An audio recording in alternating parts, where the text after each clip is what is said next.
from storyflo. This is your daily audio brief. Wit here, August 15th. 7 pieces of comedy from the open web. Let's see what stuck. Let's get into it. First, from the Hard Times. Suck it, Remax. Hard Times has a hot air balloon now. Remax thought they had the hot air balloon market cornered, but Hard Times just dropped a 30-foot-tall scabby on a hot air balloon, and now they're giving Remax a run for their money. The new balloon is a DIY project, with the hardest part being painting scabby on the side. Hard Times is using the balloon to promote their brand and throw merch over the side, including pins and tote bags. They're even borrowing copper from construction sites to fuel the balloon, which is a lot cheaper than Remax's broker fee money. The balloon's been a bit of a challenge to maneuver, but they've managed to knock down a few power lines and set an intern's hair on fire in the process. With the new balloon, Hard Times is taking aim at Remax's territory and the aerial advertising market as a whole. Next, second, from the Hard Times. Audiophile gets hepatitis C from dirty vinyl needle. He was trying to listen to a commemorative vinyl of Comedy Bang Bang, but his needle was broken, so he went out to find a new one. He met some sketchy dude who gave him the needle for free, and he used it without cleaning it. A few weeks later, he's feeling sick and goes to the doctor, and it turns out he's got hepatitis C. Apparently, sharing vinyl needles is a thing, and some people are willing to take the risk to get their fix. There's this guy Dom Vincent who's been using the same needle for all sorts of music, from Chuck Berry to Wu-Tang, and he hasn't cleaned it once. He's got herpes from it, but he's not too concerned.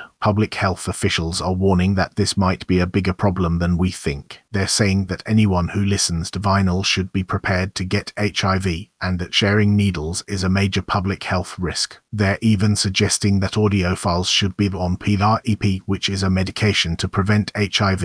It's gotten to the point where some people are freaking out. Tanner Cox is trying to make a makeshift vinyl needle from a rose thorn, and public health officials are sounding the alarm. It's just a really absurd situation, and it's hard to know what to make of it. Up next, third, from The Onion. Announcers watch Angels-Royals game in total silence. No commentary, just the hum of the stadium and the occasional sigh from a fan who missed the occasional and there's the strike. Meanwhile, a local man was asked for his opinion on something he didn't care about, apparently just to be polite. He obliged, then spent the rest of the day wondering why anyone would bother. In a separate oddity, a man with a shellfish allergy was killed by gun, an unexpected twist that makes you question how many ways you can die. And finally, a study found most Americans are out of step with America, a conclusion that feels almost like an official apology for the country's collective missteps. That's the 7. The joke is, you came back. Same time tomorrow. That's your brief. Find every story and claim your own free feed at storyflo.com.